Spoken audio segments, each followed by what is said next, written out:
Imagine a world where your food does not wait for you to plant it.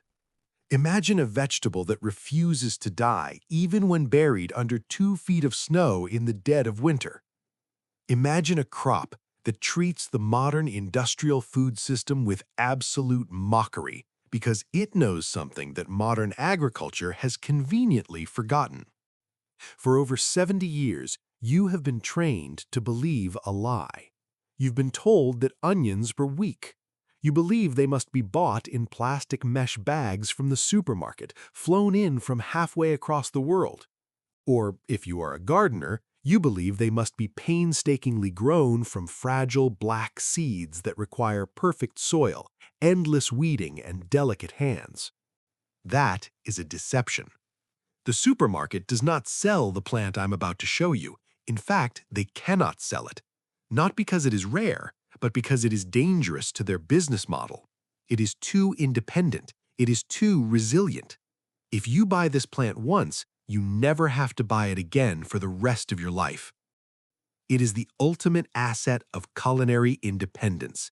It is the Egyptian walking onion. But before you dismiss this as just another gardening tip, listen closely. You probably think of onions as nothing more than a condiment, a garnish, a tiny translucent slice on a burger that you barely notice. That is a poverty mindset. I am going to show you how this specific plant transforms from a simple spicy root into a sweet main course vegetable that rivals the finest asparagus. I will show you how with just 5 minutes of heat, it becomes a natural medicine that fights the flu better than the pills in your cabinet. It is not just food, it is a shield. However, before you rush out into the wild to find this perpetual food source, stop. Do not move. There is a dark reason why foraging for wild onions is considered a deadly gamble for the inexperienced. There is an imposter hiding in the grass, a silent killer that looks so innocent, yet 90% of beginners do not know how to spot the difference until they are lying in a hospital bed. I am going to save your life before I teach you how to feed yourself. This is not a game. In the early spring, when the snow melts and the first green shoots pierce the cold earth, hunger can make you reckless. You scan the field and see a cluster of grass-like leaves rising from the soil. To your eager eyes, it looks exactly like the wild onions you are searching for. But there is a high probability that you are standing directly in front of a killer. It is called death camas. The name is not an exaggeration. This plant contains toxins known as zygosine alkaloids. These poisons attack your nervous system within hours of ingestion. It starts with drooling and vomiting, then moves to muscle tremors, convulsions, and finally coma. There is no specific antidote. It is a painful, terrifying way to end your gardening journey. The problem is the disguise. The visual similarity between a young, innocent onion and the deadly death camas is terrifyingly close. They both have long, slender, grass-like leaves. They both grow in clusters. To the untrained eye, to the impatient eye, they are identical twins. One feeds you, the other kills you. But nature is fair. Nature always leaves a clue, a signature. You do not need a laboratory or a microscope to tell them apart. You only need the tool that is attached to your face.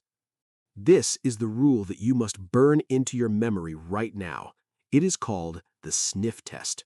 It sounds simple, that it is the only thing standing between you and the emergency room. Here is the science. All plants in the onion and garlic family, including our Egyptian walking onion, are rich in sulfur compounds. When you break a leaf, that cellular damage releases an unmistakable, pungent, sharp scent. It smells like sulfur. It smells like onion. It screams its identity at you. Death camas, on the other hand, contains no sulfur. When you break its leaf, it smells like nothing. It smells like wet grass. It smells like plain greenery. So the rule is absolute. If it smells like an onion, it is an onion. If it smells like grass, it is poison. If you are congested and cannot smell, do not harvest. If you are unsure, throw it away. Wash your hands. Never guess. Survival is not about being lucky, it is about being observant. Now that you know how to survive the hunt, we must ask the deeper question. Why is a plant this powerful, this resilient, and this important completely missing from your grocery store shelves? The answer lies in the name itself, the walking onion. The Egyptian walking onion has a history as chaotic and resilient as the plant itself. While its name suggests a birth in the shadows of the pyramids, botanists believe it likely originated in the Feral Mountains of Central Asia or India, later traveling west in the pockets of traders along the Silk Road. By the 19th century, it was a staple in the cottage gardens of your great-grandparents. They called it the winter onion because it was virtually indestructible. It fed families when the ground was frozen solid and the root cellars were empty. But then the modern food system took over. In the 1950s, industrial agriculture declared war on diversity. They wanted uniformity. They wanted vegetables that fit perfectly into wooden crates. They wanted onions that could be harvested by massive machines in a single afternoon. The walking onion rebelled against all of this. It is a biological outlaw. Scientifically known as Allium proliferum, this plant defies the basic laws of botany you learned in school. Most plants grow flowers, get pollinated by bees, and drop seeds. That is too slow for the walking onion. Instead of flowers, this plant grows tiny bulbs, called bulbils, right on top of its head, high up in the air. As these bulbils grow heavy, they become too much for the stalk to bear. The green stalk bends down, groaning under the weight of its own abundance until it kisses the earth. Where the bulbils touch the soil, they instantly send down roots. They plant themselves. They take a step away from the mother plant. Year after year, this plant literally walks across your garden, moving at a pace of 2 feet per season. It is a nomadic vegetable. It does not stay in straight rows. It refuses to be controlled. And because it cannot be standardized, the industry erased it. They replaced it with weak, hybrid onions that die if you look at them the wrong way. But by forgetting this plant, we did not just lose a vegetable, we lost a pharmacy. And that brings us to the secret that will change your health forever.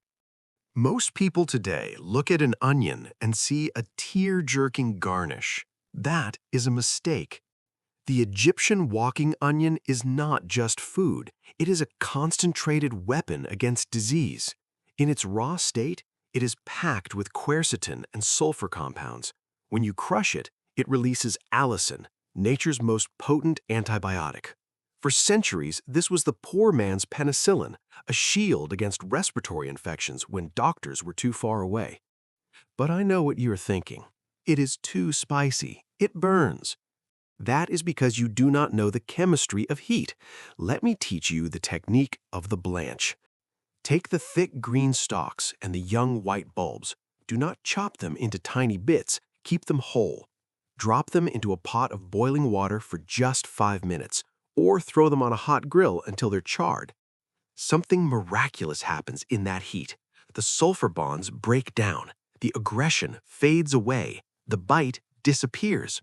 Suddenly, you're not eating a pungent root. You're eating a sweet, tender vegetable that rivals the finest asparagus. The texture becomes silky. The flavor explodes with a natural sugar that you never knew existed. You can eat a whole plate of these as your main course. It's crunchy, it's sweet, and it pumps your body full of vitamins right when your immune system is weakest in the spring. And the little aerial bulbs, the ones that grow in the air? Pickle them. Jar them in vinegar and salt. 6 months later, when the snow is deep and fresh vegetables are a memory, you open that jar, the crunch of a pickled walking onion is the sound of victory. Now that you are hungry for it, you must be wondering, how hard is it to grow such a superfood? This is the best news of all. It is harder to kill this plant than it is to grow it. Modern gardening is full of back-breaking labor. Digging, tilling, seeding. The walking onion mocks that effort. It is the laziest crop on earth. Here is your strategy for a perpetual harvest. First, forget about seeds. You need the starter bulbs. Late summer or autumn is the perfect time to start. While the rest of your garden is dying, the walking onion is just waking up. Find a corner of your garden that you can surrender to chaos. Remember, this plant walks. If you put it in a neat box, it will escape. Give it a chaos corner, perhaps 3 feet by 3 feet. Simply press the bulbs gently into the soil. You do not need to bury them deep. Just make sure the roots touch the dirt. Cover them with a little mulch like straw or leaves to tuck them in. That is it. You are done. No digging, no complex fertilizers, no weeding. When spring comes, you harvest the greens for your immunity-boosting feast. In summer, you pick the top sets for pickling, and in autumn, you can dig up the base bulbs for roasting. But here is the golden rule of the lazy gardener. Never harvest all of it. Always leave a few stalks to grow tall. Let them get heavy. Let them bow down to the ground and watch them plant the next generation for you. It is a system that compounds like interest in a bank account.